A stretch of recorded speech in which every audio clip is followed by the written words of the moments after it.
अल्हम्दुलिल्लाह वस्सलातु वस्सलाम अला रसूलिल्लाह व अला आलिहि वसहबिहि अजमईन अम्मा बाद अऊज़ु बिल्लाहि मिनश शैतानिर रजीम बिस्मिल्लाहिर रहमानिर रहीम कुल या अहलल किताब तालौ इला कलिमतिन सवाइम बैनकुम अल्ला नअबुद इल्लल्लाह वला नुश्रिका बिही शयअन वला यत्तखिज़ बअदुना बअदन अरबाबन मिन दुनिल्लाह फ़इन तवल्लौ फ़क़ुलु अशहदु बिअन्ना मुस्लिमून रब्बि इश्रह ली सदरी व यस्सिर ली अमरी वहलुल उक़दतम मिन लिसानी यफ़क़हू क़ौली। मेरे मोहतरम उलमा, मेरे मोहतरम बुज़ुर्गों और मेरे अज़ीज़ भाइयों और बहनों, अस्सलामु अलैकुम वरहमतुल्लाहि वबरकातुहू। अल्लाह सुब्हाना व तआला की रहमत और बरकत आप सब पर हो। जैसे आप जानते हैं कि अक्सर मैं तकरीर और सवाल जवाब अंग्रेज़ी में करता हूँ। चंद मौक़े पे कोशिश करता हूँ उर्दू या हिंदी में बात करूँ, क्योंकि मेरे तालीम अंग्रेज़ी में हुई है तो ज़ाहिर है कि इस उर्दू या हिंदी सेशन में मैं गलतियाँ करूँगा। इसीलिए इस सेशन के पहले ही मैं आप सबसे माज़रत चाहता हूँ और उम्मीद रखता हूँ कि आप मेरी गलतियों को नज़रअंदाज करेंगे और मेरे सवाल जवाब के पैगाम पे तवज्जो देंगे। और इंशाअल्लाह अल्लाह सुब्हानहू व तआला की मदद से मैं कोशिश करूँगा कि आपके जहन में जो सवाल है, जो शुबा है, उसका जवाब दूँ, उस शक को दूर करूँ। मेरी दरख्वास्त है गैर मुसलमान भाइयों और बहनों से कि जो भी आपका सवाल है इस्लाम के मुतालिक, जो आपके जहन में था, आज आया या कल आ चुका है या उसके पहले, जो भी शक है इस्लाम के बारे में, कुरान के बारे में, बिना झिझक आप पूछ सकते हैं। इसी के साथ इंशाअल्लाह हम पहला सवाल शुरू करते हैं। आदाब डॉक्टर जाकिर साहब, मैं पिंटू, मेरा प्रोफेशनल स्टूडेंट हूँ। मैं बंगाल इस्लामपुर से बिलोंग करता हूँ। तो मेरा सवाल आपसे ये है सर कि जो लोग अल्लाह के राह में शहीद हो गए वो जिंदा हैं या के मुर्दा? और सर एक बात, इस सवाल में अगर छोटी सी और भी बीच में कोई सवाल पैदा हो तो आप बुरा नहीं मानिएगा। क्या उठने वाला है वो भी मैं जानता हूँ, क्या उठने वाला है वो भी जानता हूँ मैं, क्योंकि मेरा फ़न है ये सवाल जवाब, मेरा फ़न है। मैं आपको पहली बार सुन रहा हूँ। क्या उठने वाला है वो भी जानता हूँ, इसीलिए मैं जवाब दूंगा और आपको जवाब भी मिल जाएगा उसके अंदर इंशाअल्लाह। भाई साहब का सवाल है कि जो शहीद होते हैं वो जिंदा होते हैं या मुर्दे होते हैं? ये कुरान मजीद की आयत है, सूरह बकरा की सूरा नंबर 2 आयत नंबर 154। इसमें लिखा है कि जो लोग शहीद हुए वो जिंदा है। इसके पस मंज़र ये है कि जंग के मैदान में जब जंग होती है मुसलमान और दुश्मनों के साथ, तो जब दुश्मनों कुछ मुसलमान का कत्ल करते, मुसलमान कुछ उनका कत्ल करते, उस वक्त कहा जाता है कि आपके जो लोग मरे वो तो गए, हमारे लोग अब तक जिंदा है। मतलब नॉट फिजिकली, फिजिकली तो लोग मर गए, मर गए मतलब फिजिकली मर गए। डॉक्टर कोई बोलेगा मर गए, तो फिजिकली मर गए। जिंदा मतलब आखिरत में इंशाअल्लाह इन लोग जन्नत में जाएंगे। उसका मतलब ये नहीं कि फिजिकली अलाइव उनको दफनाया गया। जिंदा इंसान को दफनाना हराम है। अगर वो फिजिकली जिंदा है तो दफना थोड़ी सकते आप उनको, दफना नहीं सकते।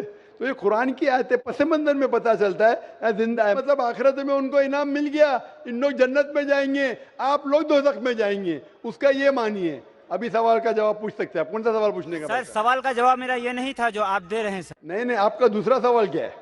सर सवाल का जवाब मेरा अभी अधूरा लगा, आप बुरा ना माने, आप इसका पूरा जवाब दें सर। मैंने जवाब दे दिया ना, क्या मानिए बोल दिया ना। फिजिकली मर गए। सर एक मिनट सर, आपका सवाल था जो लोग शहीद हुए जिंदा है क्या मर गए? फिजिकली भाई साहब सुन रहे क्या नहीं आप बोलते उर्दू जानते, आपको जवाब ऐसा मिला कि दूसरा सवाल निकल रहा नहीं बाहर। मैं जानता हूं क्या सवाल था आपका, ये मेरा फन है। आपका सवाल था कि शहीद लोग जिंदा है क्या मर गए? कुरान की आयतें जिंदा है, फिजिकली इन लोग डेड है। शहीद मतलब शहादत देते मर जाना, तो फिजिकली डेड है, लेकिन आखिरत में इंशाअल्लाह जन्नत में जाएंगे, आखिरत में जिंदा रहेंगे। ये जवाब है। तो जिंदा रहेंगे सर आखिरत में, इस दुनिया में नहीं। इस दुनिया में मर गए तो आखिरत में जन्नत में जाएंगे। आखिरत में तुम भी जिंदा रहेंगे, मैं भी जिंदा रहूंगा। यहाँ जिंदगी मतलब इन लोग जन्नत में जाएंगे इंशाअल्लाह। क्वेश्चन करें सर? क्वेश्चन करो सर। आप कह रहे हैं जिंदा रहेंगे तो क्या आखिरत में, इस दुनिया में नहीं? रिपीट करो मेरा जवाब। सर आखिरत के बारे में हम नहीं बोल रहे, हम इस दुनिया के बारे में इस बोल रहे दुनिया हैं में मर गए इन लोग, जो शहीद है वो मर गया। आगे बोलो। तक़ूलू लिमन युक़्तलू फ़ी सबीलिल्लाहि अमवात वल अहयाउ वलाकिन ला तशऊरून। इसका तफसीर बताइए सर हमें। अरे वही तो मैंने बोला, मैं जानता हूं आप गैर मुस्लिम हैं। सर गैर मुस्लिम हूँ सर, लेकिन मैं आप गैर मुस्लिम है क्या मुसलमान गैर मुस्लिम का नाम लेके सवाल पूछ रहे? सर मेरा नाम पिंटू दास है, बोल दिया हूँ पहले सर। बराबर, आप जो कह रहे हैं मैंने वही आयत की तशरीह दी, हवाला देखिए। आप नहीं समझे तो मैं क्या करूं? नहीं सर दीदा कॉल प्लांटेड क्वेश्चन। आपने सवाल पूछे, मैंने जवाब दिया कि इस दुनिया में वो लोग मर चुके हैं, जिंदा मतलब आखिरत में इन लोग जन्नत में जाएंगे। जवाब साफ है, लेकिन जो चाहते थे आपको वो आपको जवाब नहीं मिला, इसलिए आप फंस गए। अब हम चलते हैं माइक नंबर 2 पर। वहां पर अगर कोई गैर मुस्लिम भाई हैं तो अपना सवाल कर सकते हैं माइक नंबर 2 से। मैं श्यामा मंडल प्राइमरी स्कूल का टीचर हूँ। मैं मालदा डिस्ट्रिक्ट से आया हूँ। मेरा मन में बहुत दिन से कुछ सवाल है मेरा धर्म के प्रति, और जो स्वर्ग और नर्क के बारे में बार बार बोला जाता है, ये सचमुच क्या स्वर्ग और नर्क कहीं पर है? ये मैं जानना चाहता हूँ। या ये डर है जो इंसान को गलत काम करने से रोकता है? इसके बाद मूर्ति पूजा के कारण रामदेव बाबा जी बोलते हैं, श्री श्री रविशंकर भी बोलते हैं कि मूर्ति पूजा, जैसे कि जो मूर्ति है जो अपना कर्म किया है, पहले धर लीजिए कि हम लोग कृष्ण को मानते हैं, तो कृष्ण ने जितना कर्म किया है, अगर हम मूर्ति को देखते हैं तो उसको गुण जो है वो हमें याद आने लगता है। तो ये पॉजिटिव बोलते हैं कि मूर्ति को देखने से उसके अंदर में जो अच्छाई गुण था वो हम में जाग जाता है और हम वैसा ही बनना चाहते हैं, अच्छा बनना चाहते हैं। भाई साहब ने 2 सवाल पूछा है। पहले सवाल ये है कि क्या स्वर्ग और नरक असली में है या सिर्फ डर पैदा करने के लिए इंसानों के लिए है? स्वर्ग और नरक असली है, जन्नत और जहन्नम असली है, और असली चीज भी डर पैदा करती है। जरूरी नहीं कि वो बनावटी होना चाहिए, असली है। और इसमें जो लोग गलत करेंगे वो नरक में जाएंगे, जो अच्छा काम करेंगे स्वर्ग में जाएंगे। जहां तक कि दूसरा सवाल है कि रामदेव बाबा और श्री श्री रविशंकर कहते हैं कि श्री कृष्ण को जब उसकी तस्वीर को देखते हैं, मूर्ति को देखते हैं, जो अच्छे काम किए वो याद आते हैं और आप उनके जैसा बन जाते हैं। ये कह रहे श्री श्री रविशंकर और रामदेव बाबा। आप श्री श्री रविशंकर में मानेंगे या वेद में मानेंगे? वेद कहती है, यजुर्वेद चैप्टर नंबर 32 वर्ष नंबर 3, न तस्त्र प्रतिमा अस्ति, उस ईश्वर की प्रतिमा नहीं। लिखा है शतशतर उपनिषद में चैप्टर नंबर 4 श्लोक नंबर 19, न तस्य प्रतिमा अस्ति, उस ईश्वर की कोई प्रतिमा नहीं, कोई अक्ष नहीं, कोई फोटोग्राफ नहीं, कोई पेंटिंग नहीं, कोई पिक्चर नहीं, कोई आइडल नहीं, कोई स्टैच्यू नहीं। तो आप श्री श्री रविशंकर की बात मानेंगे या वेद की बात मानेंगे? अगर आप श्री श्री रविशंकर की बात मानते हैं और वेद की बात को छोड़ देते हैं तो आप श्री रविशंकर के चेले बनते हैं, लेकिन वेद के नहीं। मैं भी अगर कुछ कुरान के खिलाफ बात करूं तो मुझे छोड़ दीजिए। मैं हमेशा कुरान का हवाला देता हूं। कुरान अल्लाह की किताब है, तो कुरान का हवाला दे के कुरान की बात करता हूं तो मानो। अगर कुरान को मैं छोड़ दूंगा तो मेरी बात भी मत मानो। जो कुरान और सही हदीस के खिलाफ बात करता है, कितना भी बड़ा आलिम हो, उसकी बात मत मानो। उसी तरीके से मैं जो बात कर रहा हूं वेद की बात कर रहा हूं। तो अगर वेद की बात टकराती है श्री श्री रविशंकर से, रामदेव बाबा से, और मेरा डिबेट हो चुका है श्री श्री रविशंकर के साथ, मेरा डिबेट श्री श्री रविशंकर के साथ हो चुका है बेंगलोर के अंदर। और वो डिबेट देखिए आप, वो डिबेट का मौजू था concept of God in Hinduism and Islam in the light of the scriptures. Means धर्म की जितनी किताबें हैं उनकी रोशनी में खुदा का क्या तस्वुर है इस्लाम और हिंदुइज्म में। और मैंने इतने हवाले दिया वेद के, हिंदू धर्म क्या कहता है। आप वो डिबेट देखिए और आप ही फैसला कीजिए कौन हक के ऊपर है। अगला सवाल माइक नंबर 1 से, अगर वहां पर कोई गैर मुस्लिम भाई हैं। Good evening, sir. My name is Pintu Devnath and I am from Malda, West Bengal. Sir, I am on a BA honors. So I have some question about kafir. So some Muslim men are said, non-Muslim men that they are kafirs. So मैं इसके बारे में आविधानिक अर्थ काफिर का जितना तक जानता हूँ, कुफ्र से आया है ये सब। तो सर इसका आविधानिक अर्थ होता है इस्लाम के गोपनीयता को जो स्वीकार नहीं करता, उसके सत्यता को जो स्वीकार नहीं करता, उसको काफिर कहा जाता है। आप ही के किसी एक चैप्टर में या किसी एक किताब में लिखा हुआ है सर, अगर इस नाम से आपको बचना चाहते हो तो आप इस्लाम कबूल करो या फिर और दूसरा कोई उपाय ढूंढ लो। ये दूसरा कोई उपाय ढूंढ लो, ये सर मैंने नहीं पढ़ा है, लेकिन मैं ये अपने दिल से बोल रहा हूँ। लेकिन सर काफिर का सब ये जो बोल रहा है, जो इस्लाम के गोपनीयता सत्यता का जो गोपनीयता है, हम जो वो तो हम मैंने कभी अस्वीकार नहीं कर सकते, क्योंकि हमारे बहुत सारे मुस्लिम फ्रेंड्स हैं, हम उसके साथ बहुत अच्छे तरह से रहते हैं, बहुत अच्छे तरह से बिहेव करते हैं, फिर भी हमको as a non Muslim why I should call an काफिर? This is my simple question sir. भाई साहब का सवाल है कि काफिर किसे कहते हैं। खुद ही काफिर का उसने मानी भी दिया, क्योंकि उनने मेरी कैसेट सुन चुकी है और मेरी किताब भी पढ़ चुकी है शायद। इसमें कहा है कि काफिर आता है लफ्ज़ कुफ्र से, जिसका मानी है कि इस्लाम की हक्कानियत को झुटलाना। कुफ्र मतलब ना मानना। इन शॉर्ट काफिर मतलब जो इस्लाम की हक्कानियत को नहीं मानता है, जो नॉन मुस्लिम है। तो अब नॉन मुस्लिम है क्या है? नॉन मुस्लिम है ना, तो अब नॉन मुस्लिम तो काफिर ही कहेंगे ना। और जो आपने आखिरी पार्ट जो बराबर से नहीं सुना, मैंने ये कहा आप चाहते हैं कि कोई आपको काफिर नहीं बोले, आपको क्या गाली लग रही है? काफिर गाली नहीं ना, काफिर मतलब जो इस्लाम को नहीं मानता। इंग्लिश में बोलेंगे नॉन मुस्लिम। अगर आपको गाली लगती है कि काफिर गाली है, एक चीज अगर आपको लगता है गाली है और कोई आपको काफिर नहीं कहे तो इस्लाम कबूल करो, कोई काफिर नहीं कहेगा। ये किताब में लिखा था और कुछ नहीं।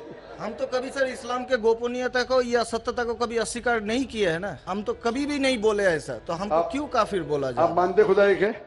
हाँ जी। आप मानते कि बुत परस्ती गलत है? सर बुत परस्ती मतलब ये समझ नहीं है। मूर्ति पूजा गलत है का सही है? मूर्ति पूजा सर हम हिंदू है, अब माँ दुर्गा का जब पूजा होता है, माँ शेरावाली का जब तो पूजा, ये वो तो आपको मानते हैं। लगता है कि आप स्वीकार कर रहे हैं, लेकिन स्वीकार नहीं कर रहे, क्योंकि वेद में भी लिखा है कि खुदा का कोई अक्स नहीं है। मूर्ति पूजा भी गलत है हिंदू मजहबी किताब में। तो आप अगर मूर्ति पूजा करते हैं तो इस्लाम की हकीकत को झुठला रहे। आपको लग रहा है कि मैं इस्लाम के खिलाफ नहीं हूँ, लेकिन अगर आप मूर्ति पूजा कर रहे, कुरान में लिखा है मूर्ति पूजा गलत, वेद में लिखा है गलत, तो आप अगर करते हैं तो जो भी आपको काफिर बोलता है सही बोल रहा है, मतलब आप गैर मुस्लिम है। उसमें बुरा लगने की बात क्या है? आप समझ रहे हैं ना? नहीं सर, आप बोल रहे कि मैं इस्लाम की हक्कानियत को नहीं झुटला रहा हूं। झुटला रहे तो है, आपने बोले मूर्ति पूजा करते मतलब झुटला दिए। अगर सर मैं इस जगह में कहता हूँ कि मैं मूर्ति पूजा को नहीं मानता, तब मैं काफिर नहीं हूँ। अगर आप बोलेंगे मैं एक खुदा में मानता हूँ, नहीं सर, मूर्ति पूजा में नहीं मानता हूँ। एकेश्वरवाद में हम मानते हैं एकेश्वरवाद को, लेकिन सर मूर्ति पूजा का जो बात है, अब शेरावाली की पूजा हो रही है या माता दुर्गा की पूजा हो रही है, वो तो सर झुटला नहीं सकते ना। हाँ, तो ये झुटलाएंगे तो ही आप वेद के करीब जाएंगे, फिर ही आप कुरान के करीब आएंगे। अगर नहीं झुटलाएंगे मतलब आप करीब नहीं है। उसका मतलब अरबी में कहेंगे काफिर, इंग्लिश में कहेंगे नॉन मुस्लिम, हिंदी में कहेंगे गैर मुस्लिम। अरबी, हिंदी, इंग्लिश में नॉन मुस्लिम। अच्छा sir, one more question for me sir, मैं एक नॉन मुस्लिम होकर क्या सर मक्का हज करने जा सकता हूँ? भाई साहब का सवाल है कि वो नॉन मुस्लिम होके मक्का हज करने जा सकते। मेरा पहला क्वेश्चन, आप क्यों हज करना चाहते? जब मानते ही नहीं मूर्ति पूजा गलत। अभी सर मान लिए आपके पास, आप जब बोल रहे हैं तो सही होगा, मान लिए हम। मान लिया, अच्छा तो मैं पहला जवाब देता हूँ फिर आपके पास आता हूँ। मान लिए तो अच्छी बात है। क्यों गैर मुसलमानों को मक्का मदीना जाने की इजाज़त नहीं है? क्योंकि हर शहर के कुछ शराइत होते हैं। जैसा कल मैंने कहा था, हिंदुस्तान में कुछ एरिया है जिसे कहते हैं कैंटोनमेंट एरिया। कैंटोनमेंट एरिया मतलब सिर्फ मिलिट्री के लोग जा सकते हैं, civilians not allowed. Civilian not allowed. आप सुन चुके मेरा जवाब, सिविलियन नॉट अलाउड। मैं कहूँगा नहीं, मैं हिंदुस्तानी नागरिक हूँ, हिंदुस्तानी नागरिक है सही है, कैंटोनमेंट एरिया में अलाउड नहीं है। वो लोग जो अपनी जिंदगी देश को बचाने के लिए लगाए हैं उनको अलाउड है। उसी तरीके से मक्का मदीना हमारा इस्लाम का कैंटोनमेंट एरिया है। वो लोग जो अपनी जिंदगी देने को तैयार है इस्लाम के लिए, वो लोग का अलाउड है, बाकी लोग का अलाउड नहीं है। पहला जवाब। दूसरा जवाब, हर मुल्क में जाने के लिए वीजा की जरूरत है। वीजा मिसाल सिंगापुर में गया था पहली बार 1986 में, इमिग्रेशन फॉर्म में लिखा था डेथ टू ड्रग ट्रैफिकर। अगर ड्रग आपके पास मिला, कत्ल। मैं नहीं बोल सकता अरे डेथ पेनल्टी खराब है, सिंगापुर में आने का है, रूल को फॉलो करो वरना सिंगापुर में मत आओ। अब समझे ना? इसी तरीके से हर कंट्री में जाने के शराइत है। अमेरिका जाने के लिए सबसे ज्यादा शराइत है, तुम ये करते, are you a terrorist? Sir एक जहाँ पर question है। आपको भी रोका आर गया यू अ था। टेररिस्ट? क्वेश्चन है। किसने हाँ लिखा मैं अभी तक जानता नहीं हूँ। किसने हाँ लिखा अभी तक मैं जानता नहीं हूँ। Do you belong to terrorist organisation? अभी तक के मैं नहीं जानता हूँ किसने हाँ लिखा। ये क्यों लिखते पता नहीं मुझे। इसी तरीके से मक्का मदीना जाने के लिए एक अहम शर्त है, सबसे अहम शर्त जो जरूरी है वो ये है कि वो शख्स जो मक्का या मदीना जाना चाहता है वो अपने जबान से कहे ला इलाहा इल्लल्लाह मोहम्मद रसूलुल्लाह, ना कोई माबूद है सिर्फ अल्लाह के और मोहम्मद सल्लल्लाहु अलैहि वसल्लम के पैगंबर है। इसमें अगर आपको यकीन है तो आप जा सकते हैं। नहीं सर, इसमें बहुत एकदम यकीन है, क्योंकि हम जब 4 साल पहले ट्रेनिंग में थे तब हमारा एक दोस्त, मैंने दोस्त का दादा हुआ करता था बड़े भैया से, उसने हमको सिखाया कभी किसी मस्जिद के सामने से जाओ, अगर तुमको कुछ ना आए सिर्फ यही बात बोलो ला इलाहा इल्लल्लाह मोहम्मद रसूलुल्लाह, ये बहुत माशाल्लाह। बोलने के अलावा यकीन करते हैं खुदा एक है? हाँ जी। अब आपको यकीन है कि बुत परस्ती गलत है? आज से तो यकीन हो गया, ठीक है? अब आज से यकीन हो गया, कल क्या किया वो माफ हो जाता है। आप मुसलमान बन के कल क्या किया माफ हो जाता है। तीसरी चीज, क्या आप मानते हैं मोहम्मद सल्लल्लाहु अलैहि वसल्लम आखिरी पैगंबर है? हाँ जी। तो आप मुस्लिम बनना चाहते हैं अभी? ये तो पिताजी और माताजी के ऊपर डिपेंड करेंगे। नहीं, वो आप जो बनना चाहते, पिताजी माताजी ने, आप बनना चाहते हम क्या? अकेले बन के सर, वो लोग भी तो हमारे हाँ, वो भी इंशाल्लाह आएंगे। वो आएंगे क्या नहीं, अल्लाह ताला उनको पूछेगा। पहले आप कबूल करेंगे फिर उनको लेके आएंगे ना। हम तो तहे दिल से आपका बोल रहे हैं कि हम ठीक है, कबूल तो आप करना मानते चाहते खुदा एक है? हाँ, आप मानते मानते हैं। बुत परस्ती गलत है? गलत है? आप मानते मोहम्मद सल्लल्लाहु अलैहि वसल्लम पैगंबर है? हाँ। आपको कोई भी जबरदस्ती कर रहा है ये कहने के लिए? नहीं कोई दबाव? नहीं कोई भी आपको रिश्वत दे रहा है? नहीं। आप अपने दिल से करना चाहते हैं? हाँ, तहे दिल से। उसके बाद जिसको भी आप कहने के आप कह सकते हैं। तो मैं अरबी में कहूँगा, आप दोहराएंगे? Why not? अशहदु अशहदु अल्लाह अल्लाह इलाहा इलाहा इल्लल्लाह इल्लल्लाह व अशहदु व अशहदु अन्ना अन्ना मोहम्मदन मोहम्मदन अब्दुहु अब्दुहु व रसूलुहु। उरसुलुहु। मैं शहादत मैं शहादत देता हूँ देता हूँ कि कि अल्लाह अल्लाह के अलावा इलावा कोई माबूद नहीं कोई माबूद नहीं और मोहम्मद मोहम्मद सल्लल्लाहु अलैहि अलैहि वसल्लम वसल्लम उसके पैगंबर उसके पैगंबर और बंदे हैं। बंदे हैं। माशाल्लाह मुसलमान हो चुके। अभी मैं दुआ किया इंशाल्लाह अल्लाह ताला को और हिदायत दे, आपको सबसे बेहतरीन जिंदगी दे इस दुनिया में और आखिरत में भी। और मेरी आपसे इल्तिजा है कि ये पैगाम आप अपने वालिदैन के पास भी लेके जाइए, क्योंकि आपका फर्ज है कि आप उनको हक्कानियत बताएं। सर और इंशाल्लाह आपको अगर जाने का है मक्का, अभी आपको पासपोर्ट में चेंज करने पड़ेगा और इंशाल्लाह मक्का आप जा सकते हैं। इंशाल्लाह आपको मुश्किल है तो मुझे कहिए, मैं इंशाल्लाह आपको मक्का लेके जाऊंगा इंशाल्लाह। Sir one more question sir, please sir. Sir मैं सर एक मेरा सर लाइफ अचीवमेंट चाहिए सर, प्लीज सर एक ऑटोग्राफ देंगे आप? इंशाल्लाह अगर कोई पेपर आपके पास है पहने तो इंशाल्लाह मैं आपको दे देता हूँ इंशाल्लाह।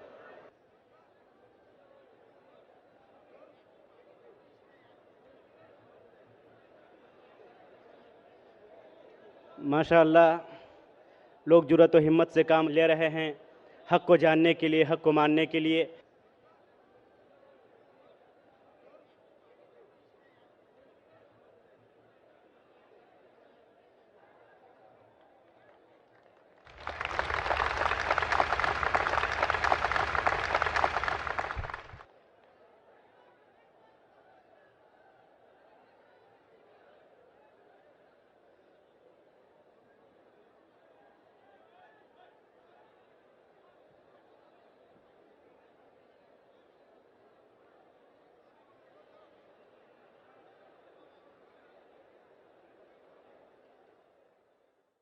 अगला सवाल माइक नंबर 3 से, अगर कोई गैर मुस्लिम भाई वहाँ पर मौजूद हैं।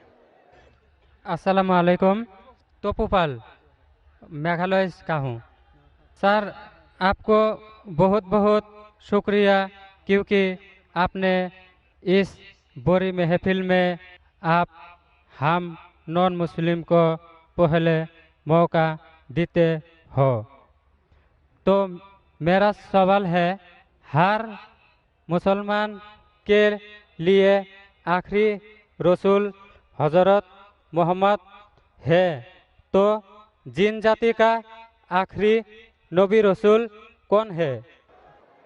सवाल अगर मैं सही सुना हूँ कि हर मुसलमान के लिए आखिरी रसूल मोहम्मद सल्लल्लाहु अलैहि वसल्लम में जिन के लिए कौन आखिरी रसूल है, ये आपका सवाल है ना? जिन के लिए? Yes sir. जिन, भाई साहब, आखिरी रसूल मोहम्मद सल्लल्लाहु अलैहि वसल्लम सिर्फ मुसलमानों के लिए नहीं, सारे इंसानों के लिए, चाहे आप हिंदुस्तान में पैदा हो, पाकिस्तान में, सऊदी अरेबिया, यूएसए, कनाडा, चाहे हिंदू खानदान में पैदा हो, क्रिश्चियन खानदान में पैदा हो, सारे इंसानों के लिए आखिरी पैगंबर मोहम्मद सल्लल्लाहु अलैहि वसल्लम है। कुरान मजीद की आयत है सूरह अंबिया में, सूरह नंबर 21 आयत नंबर 107 में, वमा अरसलना का इल्ला रहमत लिल आलमीन, कि हमने तुम्हें भेजा है रहमत बना के सारे आलमीन के लिए, सारे इंसानों के लिए और जिन के लिए भी। मोहम्मद सल्लल्लाहु अलैहि वसल्लम सिर्फ इंसानों के लिए नहीं, जिन के लिए भी आखिरी पैगंबर मोहम्मद सल्लल्लाहु अलैहि वसल्लम है। और आखिरी वही जो नाजिल हुई वो है कुरान शरीफ। इसीलिए कुरान के अंदर एक चैप्टर, एक सूरा है जिसका नाम है सूरा जिन। अगला सवाल माइक नंबर 1 से, वहां पर अगर कोई गैर मुस्लिम भाई मौजूद हैं। सर, मैं पिंटू देवनाथ, आप मेरा नया मुस्लिम नामकरण भी कर दीजिए। भाई साहब ने कहा कि मैं उनके लिए नाम दूं। मैं जो आपके लिए नाम सोचता हूं वो बिलाल है। आप अपने आप को बिलाल बुला सकते हैं, बिलाल। अगला सवाल माइक नंबर 1 से, अगर वहां पर कोई गैर मुस्लिम भाई मौजूद हैं। माइक नंबर 1 से।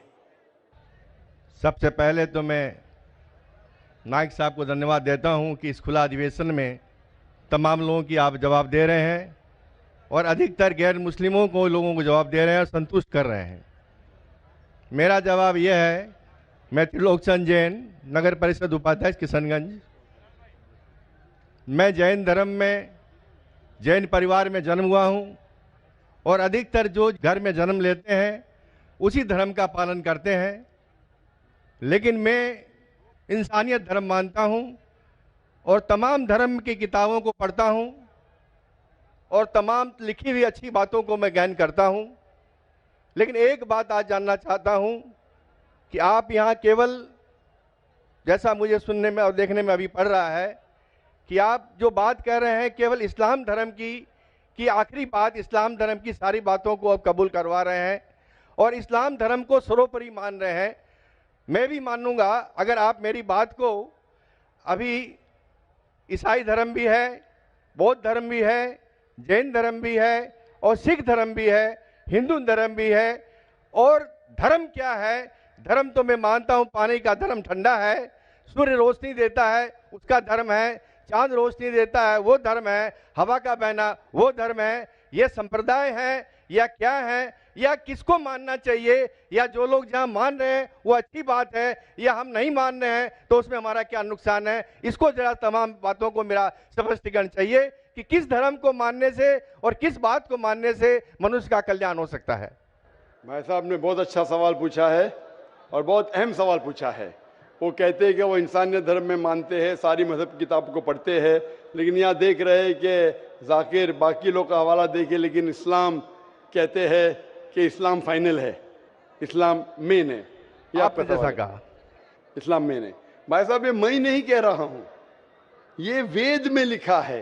अगर वेद में लिखा है कि आखिरी अवतार कल के अवतार है, अगर लिखा है तो मैं उस चीज को निकाल नहीं सकता हूं ना। मैंने तो नहीं लिखा हूं, उसी तरीके से बाइबल में लिखा है। आपने कहा बाइबल का, आपने कहा वेद का, बाइबल में लिखा है। बाइबल पढ़ेंगे, gospel of John chapter number 16 verse number 12 to 14, ईसा अलैहिस्सलाम कहते हैं, I have many things to say unto you but ye cannot bear them now, for he when the spirit of truth shall come he shall guide you unto all truth, he shall not speak of himself, all that he shall speak। ये दे रहे हैं कि एक आखिरी पैगंबर मोहम्मद सल्लल्लाहु अलैहि वसल्लम आने वाले। ये मैंने तो बाइबल नहीं लिखी ना, मैंने तहकीक की। अगर मैं तहकीक कर आप आके बोलो डॉक्टर जाकिर नाइक आप जो कह रहे बाइबल में नहीं है, लेकिन आपने कभी नहीं सुना, आप अजीब बात सुन रहे तो आपको अजीब लग रहा है और बहुत लोग को अजीब लग रहा है। कुछ लोग कबूल कर रहे, कुछ लोग कबूल करने से डरते।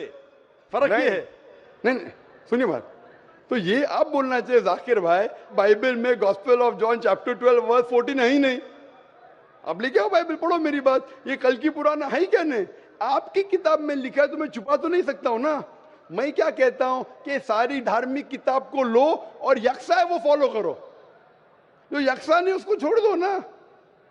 तो अक्सर जितने अहम मजहब है, चाहे हिंदू मजहब है, चाहे बुद्ध मजहब है, चाहे ईसाईयत है, चाहे जुडाइज्म है, चाहे इस्लाम में, सारे में यकसा लिखा है। आप अगर पढ़ेंगे हिंदू मजहब की किताब, वेद पढ़ेंगे, बाइबल पढ़ेंगे, old testament, new testament, Judaism, Christianity, इस्लाम, ये चारों मेन मजहब को आप लेंगे, सब में लिखा है खुदा एक है। उसका कोई अक्स नहीं है, आखिरी पैगंबर मोहम्मद सल्लल्लाहु अलैहि वसल्लम है, तो मैं थोड़ी छुपा सकता हूँ। मुसलमान भी चौंक जाते, इस्लाम और हिंदुइज्म में यकसानियत हो ही नहीं सकती। कितने मुसलमान मेरे खिलाफ है, हिंदुइज्म और इस्लाम में यकसानियत हो ही नहीं सकती। लेकिन जब खुदा फरमाते तालव इला कलिमतिन सवाइम बैना बैनकुम, आओ हम उस बात की तरफ जो यकसा है। मैं भाई साहब जितनी लंबी तकरीर में दे सकता हूँ हिंदू और इस्लाम मजहब में यकसानियत, उससे लंबी तकरीर दे सकता हूँ डिफरेंसेस के ऊपर, इख्तिलाफ पे। लेकिन मेरा काम इख्तिलाफ ने, मेरा काम यकसानियत का है, क्योंकि मैं तालिब इल्म हूँ। मैं अगर तकरीर करने लगूँ कि हिंदू मजहब और इस्लाम में डिफरेंस क्या है, तो और लंबी तकरीर कर सकता हूँ मैं। लेकिन मेरा काम है लोगों को जोड़ना, लोगों को तोड़ना नहीं। लेकिन जोड़ते वक्त जब मालूम पड़ रहा है सही, अगर बाकी के धार्मिक गुरु अपने लोग से नहीं कह रहे, क्या उनके किताब में लिखा है कि खुदा एक है, खुदा के अलावा किसी की और पूजा नहीं करना चाहिए, आखिरी पैगंबर मोहम्मद सल्लल्लाहु अलैहि वसल्लम, उनकी गलती है, मेरी गलती क्या है? और मैं तो खुले मंच पे बोल रहा हूँ ना, और मैं कहता हूँ कि आओ आपके धार्मिक आदमी को लेके आओ, अगर गलती है बैठ के हम डिस्कशन करेंगे, जिस तरीके से मैंने श्री श्री रविशंकर के साथ किया था। श्री श्री रविशंकर हिंदुस्तान में सबसे ज्यादा माने जाने वाले इन स्क्रिप्चर्स में श्री श्री रविशंकर है। उनके साथ मुनाजरा किया मैंने ओपन स्टेज के ऊपर, ओपनली। तो इसके अंदर अगर हक बात सामने आ रही है, लोग हक कबूल कर रहे, उसमें क्या है? आप मुझे ऐसी कोई चीज लेके आओ जो मैं नहीं मानता हूं और कुरान और वेद में लिखे मैं फौरन मानूंगा। आप एक चीज पेश करो मुझे, एक जो कुरान और वेद में लिखा है, इसमें मैं अमल नहीं करता हूं, फौरन अमल करूंगा। भाई साहब समझ रहे क्या बोल रहा हूं मैं? इसको कहते हैं इंसानियत। खाली मुंह से बोलना इंसानियत क्या है? ये तो पॉलिटिशियन का काम हो गया। मैं सब में मानता हूं, सब में मानता हूं, सब में मानता हूं, तो अमल तो करो। जो आदमी अमल नहीं करता, सिर्फ मुंह से बोलता है, वो तो माफ करना मेरे हिसाब से ये ढोंगी है। वो जितने लोग आते प्लेटफॉर्म पे बोलते सर्वधर्म एक है, वो ढोंगी है, उन्होंने अपनी किताब ही नहीं पढ़ी है। ऐसे ढोंगी लोग से क्या बात करना? मैं हक की बात कर रहा हूं। आप एक चीज मुझे दिखाओ जो कुरान और वेद में लिखी है, मैं फौरन मानूंगा। चैलेंज करता हूं मैं, एक चीज लिखो जो आपके शास्त्र में लिखी और कुरान में लिखी है, फौरन मानूंगा मैं। इसको बोलते जिगर। यंग हूं मैं आपसे यंग हूं, लेकिन जिगर रखता हूं अल्हम्दुलिल्लाह। बड़े मंच पे सिर्फ यहाँ ने दिगर ममालिक में जाके बोलता हूं, इसलिए लोग मुझसे डरते हैं। ये आ जाएगा तो पोल खुल जाएगा, भाई हमारी दुकान बंद हो जाएंगी। लोग बोलते हैं हमारी दुकान बंद हो जाएंगी। मैं जब जानता हूं मैं हक के ऊपर, और जैसा आपने सुबह में कहा था कि लोग विरोध करेंगे अच्छे लोग का, वही बात। मैं हक की बात क्यों, किससे डरना? खुले मंच पे कह रहा हूं, मुझे आजादी है इस देश में। अगर किसी को आने का, मुकाबला करने का, तो डायलॉग भी करने को मैं तैयार हूं। ऐसा आदमी जिसके पास इल्म है, चाहे हिंदू मजहब का हो चाहे क्रिश्चियनिटी मजहब का हो, कोई भी शख्स जो 10,000 पब्लिक, कोई भी हिंदू कोई भी क्रिश्चियन दुनिया में जो अपने खुद की तकरीर पे 10,000 लोग को गैदर कर सकता है। यहाँ माशाल्लाह कितने लोग हैं? यहाँ तकरीबन 5-10 लाख लोग हैं, बराबर। सिर्फ 10,000 अपनी तकरीर पे अगर वो जमा कर सकता है और मुझसे मुनाजरा करना चाहता है, मैं तैयार हूँ। कोई आलतू फालतू रस्ते वाले से नहीं, 10,000 लोग को अपनी तकरीर पे जमा कर सकता है वो, और मुझसे मुनाजरा करना चाहता है, मैं तैयार हूँ। क्योंकि मैं हक की बात करता हूँ। खाली बोलना सर्वधर्म क्या है? मैं सच्ची में लोग को एक करने चाहता हूँ, जो कुरान में लिखा है, जो वेद में लिखा है, जो बाइबल में लिखा है। वाकई ये मानना पड़ा कि उठ के अब बज़्म जहाँ का और ही अंदाज है, उठ के अब बज़्म जहाँ का और ही अंदाज है, मशरिको मगरिब में तेरे दौर का आगाज है। 2 पर, माइक नंबर 2 पर अगर कोई गैर मुस्लिम भाई हैं तो अपना सवाल कर सकते हैं। सर मैं कहना चाहता हूँ कि जो वर्दी पहनते हैं वही क्या देशभक्त होते हैं? मेरा कहना आप समझ रहे हैं। और मैं आपसे, आपके हाथ से मैं कुरान को पाना चाहता हूँ, क्योंकि मुझे बहुत कुछ जानना है। मुझे कभी कभी लगता है कि ना भगवान है ना खुदा है। अगर नहीं भी माने फिर भी वो हमें सब कुछ देगा। क्यों हम लोग वेट करते हैं हिंदू मुसलमान बनने के लिए? ऐसा लगता है हमें। तो हमको बहुत जानकारी अभी बाकी है, हम जानना चाहते हैं। हमको लगता है कि ऐसा कुछ नहीं है, क्योंकि अगर स्वर्ग और नर्क है तो कौन देखा है, कौन जाके आया है और कहाँ पर है वो? अगर कोई गया है या किसने बोला है? मेरा माथा काम नहीं करता है। कहाँ है, किधर है? भाई साहब का 3 सवाल है।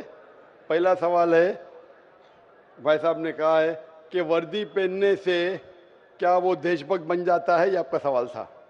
मैं वर्दी पहनने से देशभक्त नहीं बनता है। बहुत से लोग वर्दी पहन के अपने देश से गद्दारी भी करते हैं। तो वर्दी पहनने वाला देशभक्त जरूरी नहीं है।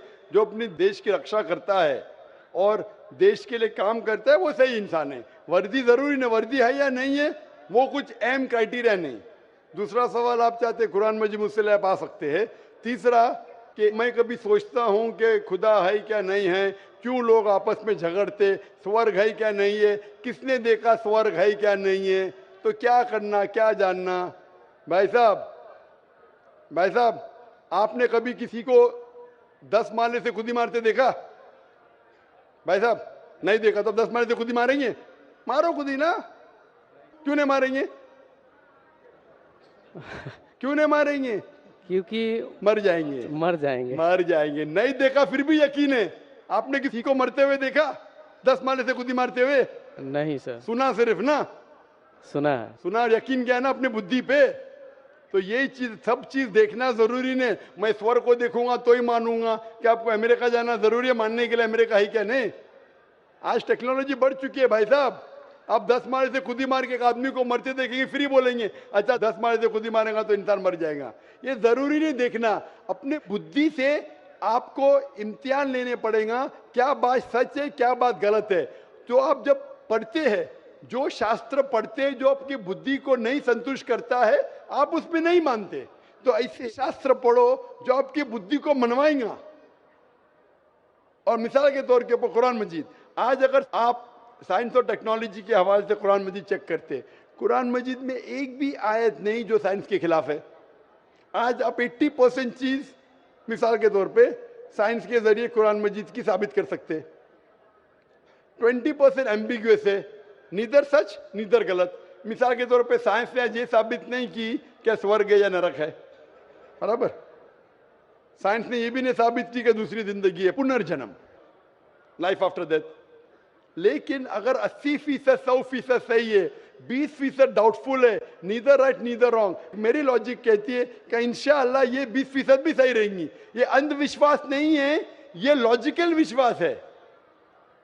तो कुरान में बाकी साइंटिफिक फैक्ट के अलावा ये भी लिखा है कि स्वर्ग है नरक है। तो ऐसी किताब पढ़ो जिससे आपका मन संतुष्ट हो। आप कुरान मजीद पढ़ो, इंशाअल्लाह आपको यकीन आएगा स्वर्ग और नरक में। आप आके कुरान मजीद ले सकते हो भाई साहब। सर स्वामी विवेकानंद बोलते हैं कि स्वर्ग और नर्क अपना दिल में है, तो ये कैसे बोल दिया? ये बहुत बड़ा पंडित है। स्वामी विवेकानंद के खुदा है क्या? आप वेद की बात मानेंगे, स्वामी विवेकानंद की बात मानेंगे? सर हम लोग यंग तो बहुत उसको फॉलो करते हैं। हाँ, अगर कोई आदमी ने गलत किया, इंसान गलती कर सकता है क्या नहीं? इंसान गलती कर सकता है क्या नहीं? कर सकता है सर। कर सकता है। तो कोई इंसान कुछ चीज कहता है, आपको देखने पड़ेगा वो सही है क्या गलत है। मैं भी इंसान हूं, मैं भी गलती कर सकता हूं। गलती क्या तो बोलूंगा सॉरी भाई, इंसान हूं, गलती कर सकता हूं। कर सकते क्या नहीं? तो अगर स्वामी विवेकानंद वेद के खिलाफ बात करते तो उसकी बात मत मानो, जो बात वो वेद के मुताबिक करते वो बात मानो। आप समझ रहे? मेरा भी कोई जुमला मिला जो कुरान के खिलाफ है, मेरे जुमले को भी फेंक दो ना। स्वामी विवेकानंद दूर की बात है, मैं अगर कुछ कुरान और सही हदीस के खिलाफ बोल रहा हूं तो मेरी बात भी मत मानो।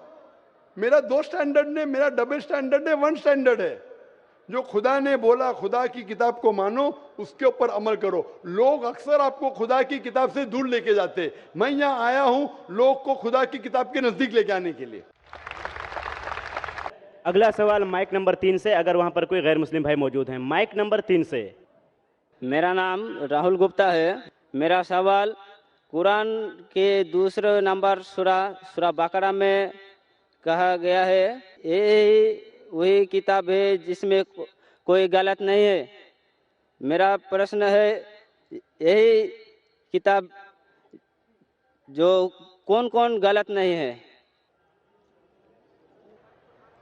भाई साहब ने कहा कि कुरान मजीद में सूरा बकरा सूरा 2 में लिखा है। वो क्या कहना चाहते मैं दोहराता हूँ।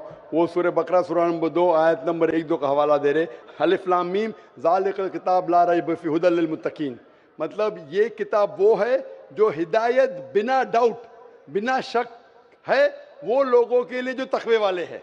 कुरान मजीद में लिखा है कि ये किताब वही किताब है जिसके अंदर बिना शक हिदायत है तकवे वाले लोगों के लिए। मीन जो अल्लाह से डरते हैं, जो तकवा रखते हैं, ये किताब बेशक उनके लिए हिदायत की किताब है। ये मानिए सूरह बकरा सूरा नंबर 2 आयत नंबर 1 कर दो। अब हम चलते हैं माइक नंबर 1 पर। वहाँ पर अगर कोई गैर मुस्लिम भाई मौजूद हैं तो अपना सवाल कर सकते हैं। हेलो सर, मेरा नाम विवेकानंद दास है। मैं बीकॉम का एक स्टूडेंट हूँ। मेरा क्वेश्चन है सर कि मैं एक हिंदू का लड़का हूँ, अगर मैं मुसलमान की लड़की से शादी करूँ तो क्या वो स्वर्ग की हकदार हो सकती है या मैं जन्नत का हकदार हो सकता हूँ? भाई साहब ने वही सवाल पूछा जो एक बहन ने पूछी थी कि आप हिंदू है और एक मुसलमान से शादी करते, क्या वो स्वर्ग का हकदार हो सकती है, क्या मैं हो सकता हूँ? मैंने कहा गाड़ी चलने के लिए चारों पहिए यकसा होना चाहिए। कुरान के हिसाब से अगर कोई गैर मुस्लिम से शादी करते वो किसी को इजाज़त नहीं, ना मुस्लिम मर्द को इजाज़त है कि मुश्रिक लड़की से शादी करे, ना मुस्लिम औरत को इजाज़त है मुश्रिक मर्द से शादी करे। ये अलाउड नहीं है और ये गलत है और ये हराम है। लेकिन सर ऐसा हमारे यहाँ हो चुका है एक बार। तो गलत है वो, तो उसके अंदर से वो सही रास्ते पे यकसानियत देखो क्या है, उसके करीब आ जाओ। जो हिंदू और इस्लाम में यकसानियत क्या है, खुदा एक है, मूर्ति पूजा नहीं है, और ये मानो कि मोहम्मद सल्लल्लाहु अलैहि वसल्लम आखिरी पैगंबर है। यकसानियत के ऊपर आओ तो इंशाल्लाह दोनों स्वर्ग में जाएंगे। Thank you sir. ये आखिरी राउंड चल रहा है। अब हम बहुत ही जल्दी में चलते हैं माइक नंबर 3 पर अगर कोई गैर मुस्लिम भाई मौजूद हैं। सर मेरा नाम सुरेश है, पूर्णिया जिला का चिमनीवार का रहने वाला हूँ। मेरा सवाल है सर, अगर मम्मी पापा अपने ज़मीन जायदाद से हमें बेदखल करते हैं तो हमें उन पर कोई दबाव डालना चाहिए कि नहीं, उस पर मेरा भी हक बनता है या और कुछ? शुएब भाई साहब, आपका सवाल है कि अगर आपके मम्मी पापा आपको जायदाद से बेदखल करते हैं तो वो सही है क्या? सही है, और उस पर हम उनके ऊपर अब कोई दबाव डाल सकते हैं कि बेदखल नहीं? क्यों करे? कुछ आपने गलती की? नहीं, गलती नहीं सर, ऐसा भी होता है, गलती भी होते हैं और नहीं भी होते हैं। मैं पूछना चाहता हूँ क्यों आपके वालिद वालदा आपको अपने जायदाद से बेदखल करना चाहते हैं? सर जैसे कि मैंने मतलब कोई गलती किए हुए हो या मतलब क्या गलती जानना चाहिए ना। कुछ गलती की सजा है, कुछ गलती की सजा नहीं है। जब तक आप गलती नहीं बोले, अच्छा मुझे गलती के लिए किसने सजाए मौत दी, अरे क्या गलती की है? आप गलती नहीं बोले तो बोलूँ कैसा मैं सही या गलत? तो हर गलती की अलग सजा होती है। जब तक आप गलती मुझसे नहीं बोलेंगे मैं जवाब नहीं दे सकूंगा। सर मम्मी पापा का कोई बात बोले और मैं उनसे इनकार कर दिया हूँ। आमतौर पे अम्मी चाचा की छोटी मोटी बात नहीं माने तो वो आपको अपनी जायदाद से बेदखल नहीं करना चाहिए। अगला सवाल माइक नंबर 1 से, अगर वहां पर कोई गैर मुस्लिम भाई मौजूद हैं। माइक नंबर 1 से। I am Vijay Bhutra and I am in the profession of making resins, which is very similar to yours. We make chemicals which bonds certain plywood. So मैं भी जोड़ने का ही काम करता हूँ जो आप by way of your spiritual. I had been to airport, we received you.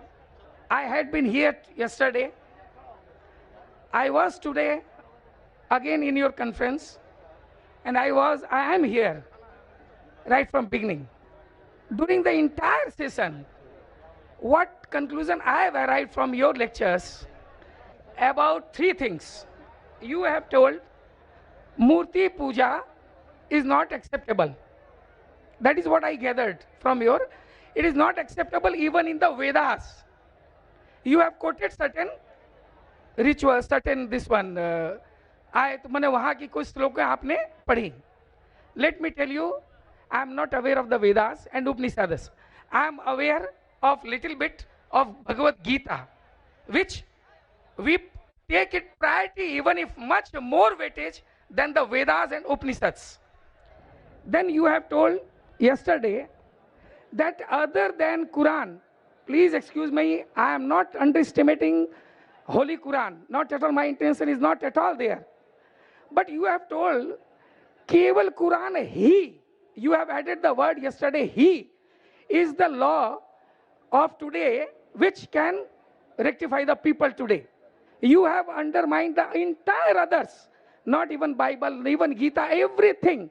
Nothing is relevant today, only Quran is relevant. I am coming, sir. Please excuse me, you'll have to give me some time. Because I personally would like to meet you also. And then third, you have touched all 3 days, Kalki Puran, which you have told ki Pagambar is the last avatar. There will not be any avatar. For that also, you have given illustration from Vedas. Now let me tell you, sir. नहीं ऐसा है sir, मैं अब मैं कर देता हूँ sir. 10 बज चुके हैं, फिर भी मैंने मौका दिया। अगर आप ज्यादा करेंगे, हमको यहाँ लॉ का इख्तियार रखना चाहिए नहीं। टाइम खत्म, इतना लंबा वक्त था आपको माइक्रोफोन आने के लिए, आप नहीं आया। 10 बजने के बाद आप खड़े होते और इतना लंबा सवाल पूछते, मैं जवाब देने को तैयार हूं। अगर पुलिस इजाजत देती मैं देता हूँ। कोई बात नहीं, let my question be incomplete and let the answer be not But why are there. you coming so late? I am sorry for this. See, my turn did not come. Complete your question. Complete your third question. No, if you permit, if you everything but is saying, no problem.